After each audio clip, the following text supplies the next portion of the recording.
Bom dia, pessoal. Hoje eu e meu grupo vamos falar sobre o texto com o título A Divisão Sexual do Trabalho e as Trajetórias das Mulheres na Engenharia Civil no Brasil.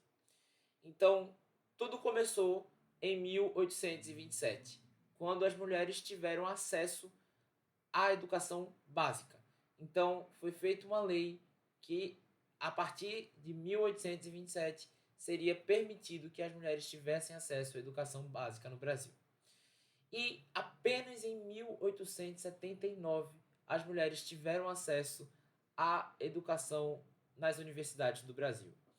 Então, para a gente ter um nível comparativo, a engenharia civil foi um dos primeiros cursos que tiveram no Brasil e ele chegou aqui por volta de 1810. Então, apenas 69 anos depois, as mulheres tiveram acesso a esse curso desde a chegada dele. Então, essas dificuldades ao acesso vetaram elas de atuarem em determinadas profissões que demandavam justamente esse certificado de conclusão de curso. Com isso, sempre existiu esse ambiente hostil das mulheres se integrarem nesses ambientes profissionais. Com isso, a gente mostra também a importância desses movimentos que surgiram de inclusão das mulheres no mercado de trabalho. E não só isso, como a importância de se incentivar o estudo e constantemente a capacitação delas. E com isso, com esses movimentos, a gente já consegue ver que agora, no censo que o IBGE liberou agora em 2018, a frequência entre mulheres e homens com faixa etária de 6 a 14 anos e de 15 a 17 anos apresentou números muito próximos. Porém, um dado chama atenção. As mulheres, elas têm as mulheres em situação de atraso são em menor quantidade do que em relação aos homens. Mesmo com essa maior escolaridade das mulheres, ainda é perceptível que elas são minorias entre as ocupações com carteira assinada no Brasil. Então, eu acabei pegando um trecho do texto que fala bastante que resume bastante o que o texto todo vai abordar. Então, basicamente é o seguinte: abre aspas. Apesar de toda a luta e organização das mulheres para o acesso pleno à educação e ao trabalho, as formas de exclusão foram se alterando e se tornando menos explícitas, passando a impressão de que a sonhada igualdade foi conquistada plenamente. No entanto, permanecem excluindo e desvalorizando as atividades femininas. A exclusão feminina ocorre mesmo quando as mulheres estão inseridas nas carreiras, uma espécie de seção excluída. Portanto, isso serve para mostrar um pouco do que o texto aqui e do que nós vamos abordar ao longo dessa conversa. Essa pesquisa parte de 3 frentes. A primeira, abordaremos o teto de vidro e o labirinto de cristal. A segunda visa apresentar uma linha do tempo do desenvolvimento da engenharia no Brasil. E a terceira, uma reflexão sobre as condições profissionais atuais nas quais as mulheres estão inseridas. Para entender a temática da mulher nas organizações e a trajetória das mulheres na engenharia civil no Brasil, é preciso a gente abordar alguns conceitos. Um conceito primordial é o conceito de gênero. Perceber sexo e gênero como coisas distintas abre um precedente para se entender a ideia de diferença sexual como um princípio, para se interrogar a ideia de diferença sexual como um princípio universal de classificação. E a partir dessa diferença entre o que é sexo e o que é gênero, que a gente vai elaborar argumentos capazes de pensar a diferença sexual como uma construção social e não biológica. Quem vai dizer isso não sou eu, é a historiadora e pesquisadora de gênero Joan Scott, quando ela diz que o gênero é uma categoria social imposta sobre o corpo sexuado. O que é que ela está querendo dizer com isso? Ela quer dizer que as pessoas nascidas e classificadas como homem ou como mulher aprendem a agir, pensar e sentir assim socialmente de acordo com o seu sexo biológico. E Joan Scott ela vai além, ela diz que o gênero é um campo primário no interior do qual e por meio do qual o poder é articulado.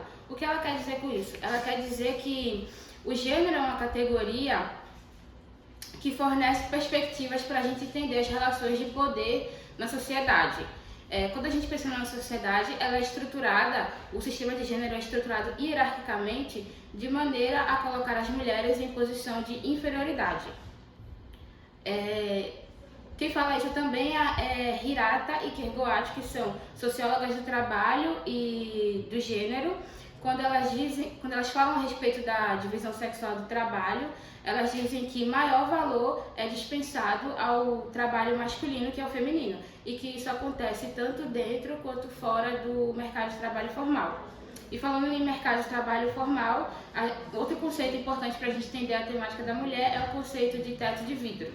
O teto de vidro é um conceito que a gente vai abordar num contexto em que as mulheres já estão inseridas no mercado de trabalho, só que o problema agora é outro. Lima, que é o pesquisador que cunhou esse conceito, ele vai dizer que o teto de vidro representa um conjunto de barreiras, barreiras invisíveis que as mulheres enfrentam para alcançar a ascensão profissional, para alcançar cargos melhores, cargos do alto escalão. Outra barreira é o fato que as mulheres enfrentam ainda um ambiente bastante masculino, e disse que no Brasil as mulheres elas possuem em média um nível de escolaridade superior ao dos homens, mas que quando a gente vai ver nas organizações, hierarquicamente, a gente vê menos mulheres a cada vez que a gente vai subir nos níveis. E relacionado a isso, a gente tem um outro conceito, que é o labirinto de cristal, que ele vai dizer que essas tais barreiras invisíveis que eu falei, elas são encontradas não apenas durante a ascensão profissional das mulheres, mas também durante toda a vida da mulher. E o que isso implica? Isso implica que afeta a decisão profissional das mulheres. Quando as mulheres elas veem que elas não têm possibilidade de crescimento na carreira, elas acabam que não escolhem aquela profissão, escolhem alguma coisa mais acessível. E esses são os conceitos. Agora vamos falar um pouquinho de uma linha do tempo do ensino da engenharia no Brasil e também do ensino das mulheres no Brasil. O ensino formal da engenharia começou em 1810 na Academia Real Militar e se desvinculou do militar em 1873, quando virou a Escola Politécnica do Rio de Janeiro. As mulheres, no entanto, só tiveram acesso ao ensino básico em 1827, com a Lei Geral do Ensino. Em 1879, com a Lei Leôncio de Carvalho, as mulheres conseguiram acesso ao ensino superior. A primeira mulher a se ter uma formação superior foi Rita Lobato, em Medicina, na Bahia, em 1887, quase 10 anos depois da Lei Leôncio de Carvalho. Enquanto a primeira mulher a se formar em algum curso de engenharia no Brasil foi Edwiges Maria Becker, em 1919, em Engenharia Civil, 40 anos depois da Lei Leôncio de Carvalho. Mesmo que esses números já sejam um pouco chocantes, já evidenciem essa discrepância entre o ensino masculino e o ensino feminino, essas duas mulheres ainda assim eram brancas. A primeira mulher negra a se formar em algum curso no Brasil foi Maria Rita de Andrade, em 1926, em Direito. E a primeira mulher negra a se formar em alguma engenharia no Brasil foi Enedina Alves Marques, em 1945, quase 70 anos depois da Lei Leôncio de Carvalho entrar em vigor. Mesmo que não existissem mais barreiras legais para as mulheres nessa época, ainda assim era quase impensável uma mulher no ambiente acadêmico, no mercado de trabalho também, justamente por causa dessas questões sociais. Então é justamente aí que entra nessa questão do labirinto de cristal e do teto de vidro. São barreiras implícitas, que não existem legalmente, não são barreiras assim que realmente impeçam, mas são barreiras sociais, principalmente por causa do papel da mulher na época, que não era esse. Em 1933, a engenharia estava crescendo muito no Brasil e aí foi criado o CONFEA, que ia regulamentar a profissão desde essa época. E só em 1971, com a Lei das Diretrizes e Bases da Educação, as mulheres tiveram uma equivalência entre os ensinos com os homens. Ou seja, antes o ensino secundário das mulheres era só considerado profissionalizante. Com essa lei, as mulheres puderam adentrar o ensino superior de forma igual aos homens. E só a partir daí que realmente, legalmente, os ensinos estavam iguais, homens e mulheres. Porém, esses obstáculos invisíveis continuam aí, e a gente pode ver isso nas empresas que têm uma liderança feminina muito baixa. Então, a gente já introduziu um pouco, né, sobre a temática do artigo, já vimos a linha do tempo e já também vimos alguns conceitos que são essenciais para o entendimento do artigo e para o que a gente vai falar agora, que é um tema muito importante, que é a jornada das mulheres na engenharia e especialmente na engenharia civil. O curso de engenharia civil, ele é uma das ramificações mais antigas da engenharia e foi fundado lá na Escola Politécnica do Rio de Janeiro. Além de ser o curso mais antigo, também é o curso que mais tem atuação tanto de homens quanto de mulheres no mercado de trabalho. Essa entrada das mulheres nesse curso que é tão masculinizado, né, que é a engenharia, foi muito importante para que quebrasse esse paradigma social, esse paradigma tão sexista, né, que é de que as mulheres elas não podem atuar em cursos, em profissões tidas como mais masculinas. Uma coisa muito importante para a entrada das mulheres nesse mercado foi o aumento das ramificações nas engenharias. Então, a criação da engenharia de produção, da engenharia mecânica e dentre tantas outras engenharias que existem, foi algo muito importante para que as mulheres elas conseguissem se inserir mais nesse curso. Isso porque elas não tinham só a opção de escolher engenharia civil, se fossem fazer, apesar de ter sido o curso mais antigo dentre as engenharias. Apesar disso, continua sendo o curso que tem mais ingressos de mulheres, e tanto de mulheres quanto de homens também, mas principalmente de mulheres. Agora, para entender melhor como funciona a atuação da mulher no mercado de engenharia civil, a gente percebe durante a leitura do artigo que mesmo elas tendo mesmo as mulheres conseguindo cursar engenharia, elas não ocupam cargos de liderança, elas não ocupam cargos de linha de frente, cargos em que elas vão estar lá nos canteiros de obra, cargos mais técnicos. Então, geralmente, quando as mulheres elas estão atuando dentro da engenharia, elas atuam mais em escritórios, elas têm uma relação mais interpessoal, e isso é algo que faz com que as mulheres elas não alcancem uma ascensão dentro da hierarquia na sua profissão.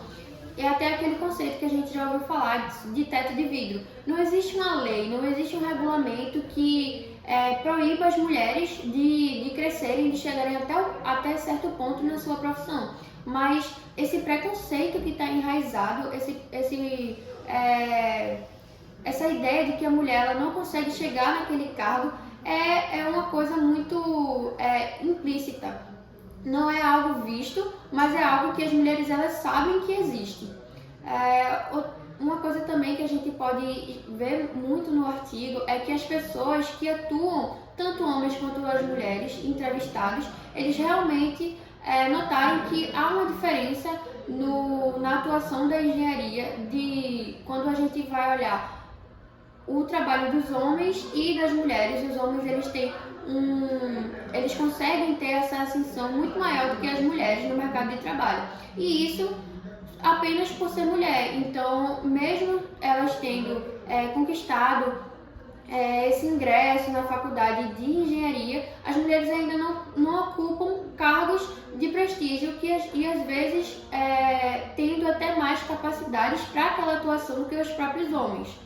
Uma coisa também que ocorre muito dentro da atuação na engenharia para as mulheres é a violência sexual, violência física e principalmente a violência moral, em que as mulheres elas são colocadas numa posição de inferioridade, numa posição de que elas não conseguem estar naquela linha de frente daquele trabalho, dos canteiros de obra mesmo, nessas questões mais técnicas da engenharia.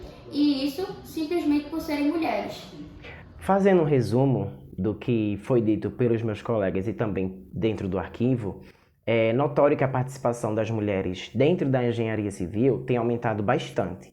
Mas aí a gente traz um dado do IBGE que mostra que de 2007 até 2018, mais ou menos uns 11 anos, houve um aumento apenas de 120% de mulheres atuando dentro da engenharia civil. O que é um dado que mostra que está acontecendo esse aumento, mas não é um aumento tão notório quanto os homens dentro da engenharia civil, né? A gente também tem um dado do CONFEA e do CREA, que são os órgãos, os conselhos, que cuidam da credencialização de pessoas que trabalham dentro da construção civil e da engenharia civil, que mostram que em 2022, 200 mil mulheres estavam dentro dos conselhos e atuando dentro da construção civil e da engenharia civil. A gente pensa que é um número relativamente grande, mas isso representa apenas 15% de toda a população que trabalha na construção civil e na engenharia civil. Então a gente vê que não aconteceu tanta evolução, tanta igualdade como a gente espera. E também o que as mulheres enfrentam dentro da construção civil é muito a desigualdade salarial, que cerca de todas as mulheres recebem mais ou menos 40% menos do que os homens atuando dentro da engenharia civil como engenheiro civil. E esse dado diminui um pouco para gerente de projetos dentro da engenharia civil, mas as mulheres sempre estão recebendo menos do que os homens ainda. Então, mostra que a gente avançou um pouco, mas não tanto.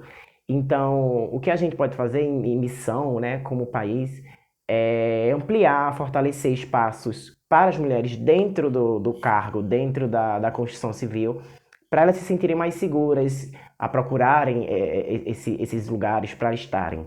Então é isso. Muito obrigado.